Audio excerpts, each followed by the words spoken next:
इस वक्त हम प्रयागराज तीर्थराज में हैं। आजमगढ़ जनपद की बहुत ही मशहूर कुटी, जिसको हम और आप सभी लोग शेरपुर कुटी जहानागंज के नाम से जानते हैं। दूसरी कुटी है राम जानकी शिव मंदिर करतालपुर ब्रह्मस्थान पर। वहाँ के महंत श्री श्री 1008 रामकृष्ण दास जी महाराज हमारे साथ दाहिने हाथ में बैठे हैं। आज हम लोग आजमगढ़ से चलकर प्रयागराज तीर्थराज में आए हैं और महाराज जी के द्वारा, महाराज जी के नेतृत्व में श्री कोल्हूनाथ खालसा के नाम से बहुत बड़ा शिविर लगाया गया है, जो शिविर आप अपने स्क्रीन पे देख पाएंगे। बहुत ही नव्य, दिव्य, भव्य। हमने अपने आँखों से देखा, हजारों की संख्या में यहाँ साधु संत लोग प्रसाद ग्रहण कर रहे थे। आइए महाराज जी से बातचीत करते हैं कि महाराज जी, इस प्रयागराज तीर्थराज में मेला, माघ मेला में इस तरह का आयोजन किया गया है, क्या कहना चाहेंगे महाराज जी? इस वक्त माघ महीने में तीर्थराज में आपका शिविर चल रहा है, इतना बड़ा, ये कैसे संभव हो पाता है? यह जनमानस के द्वारा जो हमारे भक्तगण हैं सभी सेवा अपने देते हैं, आस्था, प्रेम, विश्वास के सामंजस्य से, और उन्हीं के जन जन के सेवा से यह इतना बड़ा सेवा किया जाता है। महाराज जी, अभी आपने दिखाया, हमने भी लोगों से समझा बुझा जाना, लोग उत्तर प्रदेश ही नहीं कई प्रदेशों से लोग यहाँ आकर रुके हुए हैं। एक महाराज जी आए थे, आप बता रहे थे अमेरिका से आए हुए हैं, तो जगह जगह आपके शिविर में लोग कैंप बनाकर कल्पवास कर रहे हैं, तो कल्पवास का क्या लाभ है?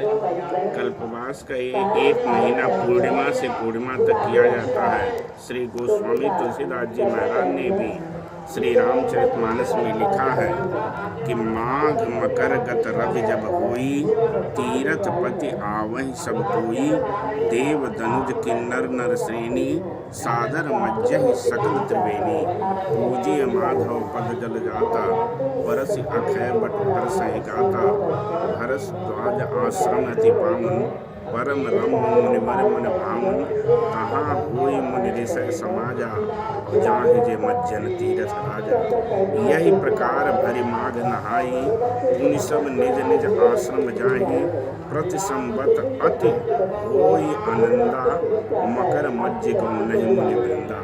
तो इस तरह से पूर्णिमा से पूर्णिमा तक स्नान कल्पवास होता है, और कल्पवास का बहुत बड़ा महत्व होता है। 4 वेद, 18 पुराण और 6 शास्त्र को श्रवण करने के बाद जो पुण्य फल अर्जित होता है, वह माघ के महीने में कल्पवास से पुण्य अर्जित होता है। महाराज, इतनी भारी व्यवस्था, बहुत सुंदर सुंदर प्रभु के जगह जगह कैंप बनाए गए हैं, और दर्शनार्थियों के लिए, आपके लिए भी बहुत अच्छी व्यवस्था की गई है।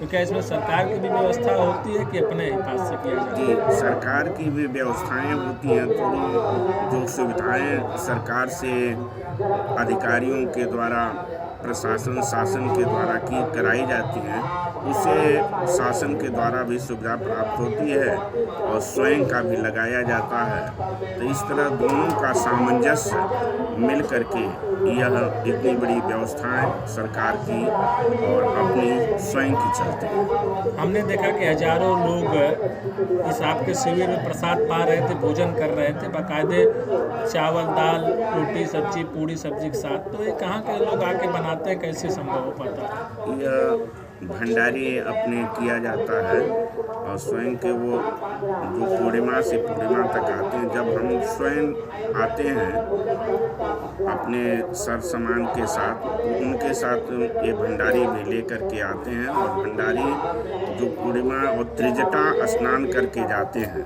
तो त्रिजटा के स्नान करने के बाद वो भी स्वयं के जाते हैं। और यह व्यवस्था, यह जो साधु महात्मा स्वयं कर रहे थे, यह प्रशासन का नहीं रहता है, यह स्वयं की और जनमानस की द्वारा छोटे छोटे जो लोग, अभी आपसे भी कहा गया था कि कुछ तेल घी का व्यवस्था करवाइएगा उस टाइम, तो आपने व्यवस्था अपने से और जो अपने इष्ट मित्र थे उनके द्वारा करवाए थे, उन्हीं के द्वारा ये इतनी बड़ी व्यवस्थाएं चलती हैं। महाराज जी ने बताया कि आजमगढ़ जनपद जो ऋषि मुनियों की धरती है, चंद्रमा ऋषि, दुर्वासा ऋषि, दत्तात्रेय ऋषि की तपोस्थली, वहाँ से आजमगढ़ से चल के महाराज जी आकर यहाँ पर आम जनमानस के लिए व्यवस्था करते हैं। तो आजमगढ़ के लिए और इलाहाबाद के लिए क्या कारण है? आजमगढ़ आस्था का विषय है। एक तरफ अयोध्या, जहाँ लिखा राम धाम का पुरी सुहावन, लोक समस्त विदित अधिपावनी, चारि खान जग जीव अपारा, अवध तजे तन नहीं संसारा। दूसरे तरफ काशी, आकर चारि जीव जगे हैं, और काशी मरत परम पद रहे। सो पि राम महिमा निराया, शिव उपदेश करत करिदाया। तीसरी तरफ जो है प्रयागराज, जो स्वयं को आप इस समय उपस्थित हैं। प्रयाग वह भूमि है जो प्रजापति ब्रह्मा ने सर्वप्रथम यहीं पर याग किया था, और सृष्टि का सृजन भी इसी जगह अक्षय वट के कोमल पत्तों पर भगवान विष्णु जो है स्वयं बाल रूप में मचलन क्रिया करते हैं। अपने पदांगुश रज का पान जब करते हैं और उनके लार से एक प्रकार की धारा प्रवाहित होती है और पूरा ब्रह्मांड जलमग्न हो जाता है और पृथ्वी का प्रलय हो जाता है सृष्टि का।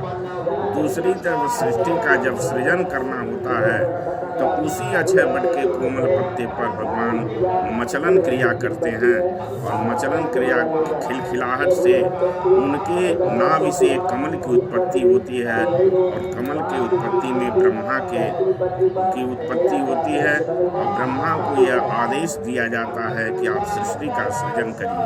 तो सृष्टि का सृजन भी यहीं पर होता है, और जो यक्ष राक्षसों और आजमगढ़ की भूमि को अवतरित किए हैं, और नामकरण में आजमगढ़ जो अजमतगढ़ के करके, क्योंकि अजमतगढ़ वहीं पर था जिसकी वहाँ पर राजधानी थी, उसी के नाम पर आजमगढ़ धीरे धीरे पड़ा। तो ये कहा जाए कि अब आजमगढ़ पूरे देश में लोगों की सेवा कर रहा है। महाराज जी ने बताया कि आजमगढ़ जो है पूरे देश में सेवा कर रहा है। आजमगढ़ के लोगों के, रहने वाले लोगों के सहयोग से यह विशाल आयोजन आप सकुशल संपन्न करने जा रहे हैं। हमसे बातचीत करने के लिए बहुत बहुत महाराज जी धन्यवाद। आजमगढ़ जो है अपने आप में बहुत ही बृहद है, और यही अभी आप देखिए सरकार की निगाहें आजमगढ़ और अयोध्या और इधर काशी मथुरा पर पड़ी हुई है। आजमगढ़ का भी आने वाले दिनों में काफ़ी विकास होने वाला है, और इस तरह से सभी लोग अपने जो विकास के दृष्टिकोण से राजनीति कर रहा है और यहाँ के नुकसान न हो, उसको सोच समझ कर अपने विवेक के अनुसार उसी को वोट देना चाहिए। यही अपने राम जी का कहने का उद्देश्य है, और सेवा संपूर्ण क्रियाओं का सार है। अर्थ धर्म काम मोक्ष उससे सहज प्राप्त होता है, क्योंकि चार पदार्थ जाको मांगे और साधु जना की सेवा लागे। तो सेवा संपूर्ण क्रियाओं का सार है, उससे अर्थ धर्म काम मोक्ष सहज प्राप्त होता है।